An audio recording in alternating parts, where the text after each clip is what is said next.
This channel does not promote any violent, harmful, or illegal activities. All content provided by this channel is meant for an educational purpose only. ভোটবঙ্গে high voltage রবিবার পাহাড়ের দ্বিতীয় দফার প্রচারে কেন্দ্রীয় স্বরাষ্ট্রমন্ত্রী এবং প্রতিরক্ষামন্ত্রী। দার্জিলিংয়ে জনসভা অমিত শাহর, মুর্শিদাবাদ, মালদা এবং শিলিগুড়িতে প্রচার রাজনাথ সিংয়ের। হাই ভোল্টেজ রবিবারে আজ সুকান্তগড় বালুরঘাটে মুখ্যমন্ত্রী, দক্ষিণ দিনাজপুরে জোড়া সভা করবেন মমতা বন্দ্যোপাধ্যায়, পতিরামের কাছে কুমারগঞ্জে এবং বালুরঘাটে জোড়া সভা করবেন তৃণমূল নেত্রী। ঝাড়খণ্ডে আজ বিরোধী ইন্ডিয়া জোটের শক্তি পরীক্ষা। রাঁচিতে আজ ঝাড়খণ্ড মুক্তি মোর্চার মহাসমাবেশ। 14 দলের প্রথম সারির নেতারা উপস্থিত থাকবেন। গণতন্ত্র বাঁচাও সমাবেশে থাকতে পারেন রাহুল, অখিলেশ, খার্গে, তৃণমূলের বিবেক গুপ্তা।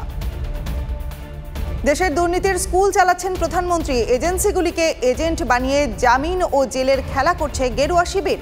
বিজেপি সরকারকে তীব্র কটাক্ষ রাহুল গান্ধীর। দুর্নীতিগ্রস্তদের আখড়া হয়ে উঠেছে বিজেপি, আক্রমণ কংগ্রেস নেতা।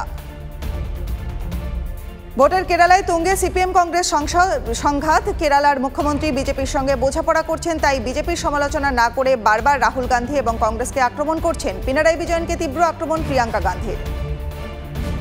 বঙ্গে ফের আক্রান্ত বিজেপি। উত্তর কাথিতে সৌমেন্দু অধিকারীর সভা থেকে ফেরার পথে বিজেপি কর্মীদের উপর হামলা। তৃণমূল আশ্রিত দুষ্কৃতীদের বিরুদ্ধে হামলার অভিযোগ। গুরুতর আহত বিজেপির 2 কর্মী। আহতদের দেখতে হাসপাতালে যান সৌমেন্দু। হামলার অভিযোগ অস্বীকার তৃণমূলের। তৃণমূল নেতাকে লাঠি পেটার অভিযোগ। রণক্ষেত্র, উত্তর 24 পরগনার আমডাঙ্গা। চায়ের দোকানে আচমকায় পুলিশ চড়াও হয় বলে অভিযোগ। প্রতিবাদে 34 নম্বর জাতীয় সড়কে টায়ার জ্বালিয়ে বিক্ষোভ তৃণমূল কর্মীদের। ঘটনাস্থলে যান তৃণমূল নেতা পার্থ ভৌমিক এবং সোমনাথ শ্যাম। কোচবিহারে ভোট পরবর্তী হিংসা। বিজেপি নেতাকে মারধরের অভিযোগ উঠল তৃণমূল আশ্রিত দুষ্কৃতীদের বিরুদ্ধে। গুরুতর আহত বিজেপি নেতা সুজিত দাস ভর্তি কোচবিহারের MJN মেডিকেল কলেজ হাসপাতালে। হামলার অভিযোগ অস্বীকার তৃণমূলের।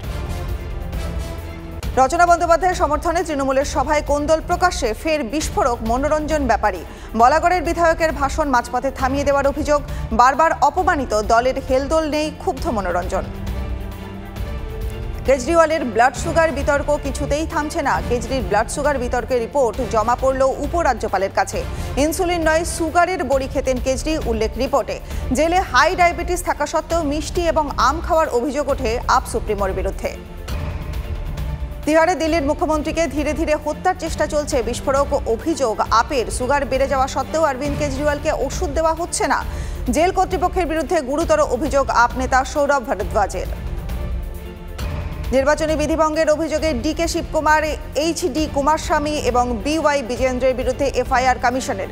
DK শিবকুমারের বিরুদ্ধে ভোটের বিনিময়ে বাসিন্দাদের জল দেওয়ার প্রতিশ্রুতি দেওয়ার অভিযোগ। তার এই প্রতিশ্রুতি ভোটারদের ঘুষ দেওয়ার সামিল, মত কমিশনের। ভোটের মাঝে মোদী সরকারের প্রশংসায় সুপ্রিম কোর্টের প্রধান বিচারপতি DY চন্দ্রচূড়। কেন্দ্রীয় সরকারের নয়া 3 ফৌজদারি আইনের ভূয়সী প্রশংসা প্রধান বিচারপতির।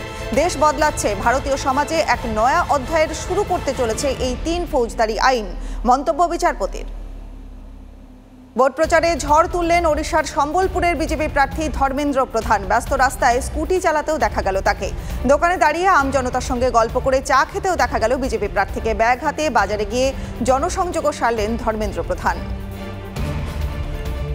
গুরুগ্রামে পারিবারিক বিবাদের ঘিরে তুমুল অশান্তি। দুপক্ষের হাতাহাতি, দফায় দফায় চলল গুলি, একাধিক গাড়ি ভাঙচুর। সংঘর্ষের হাড়হীন সিসিটিভি ফুটেজ প্রকাশ্যে। সংঘর্ষে গুরুতর জখম 6 জন। সিসিটিভি ফুটেজে চিহ্নিত করে 12 জনকে গ্রেপ্তার করেছে পুলিশ। কাউন্সিলর সহ 18 জনের বিরুদ্ধে মামলা। গুরুগ্রামের বিল্ডিং ধসে দুর্ঘটনা। এক শিশু সহ 4 জনের মৃত্যু। অর্জুননগরে শুক্রবার রাতে হুড়মুড়িয়ে ভেঙে পড়ে বাড়িটি। দেওয়াল চাপা পড়ে মৃত্যু হয় 4 জনের। দেওয়াল সরিয়ে জোর কদমে চলছে উদ্ধার কাজ। হুড়মুড়িয়ে ভেঙে পড়ল নির্মীয়মান বহুতল। দিল্লির কল্যাণপুরী এলাকায় শনিবার হঠাৎই ভেঙে পড়ল 4 তলা বাড়িটি। ঘটনায় হতাহতের কোনো খবর পাওয়া যায়নি। বহুতলের কাঠামোগত ত্রুটির জন্যই বিপত্তি, দাবি পুলিশের। দিল্লিতে মরশুমের প্রথম ম্যাচে নেমেছিলেন ঋষভ পান্থা। ঘরে ফেরা সুখের হলো না। বিধ্বংসী সানরাইজার হায়দ্রাবাদের কাছে 67 রানে হার দিল্লি ক্যাপিটালসের। এইবারের IPL-এ দ্রুততম হাফ সেঞ্চুরি রেকর্ড জ্যাকের, যদিও 267 রান তাড়া করে জয়ের জন্য যথেষ্ট ছিল না।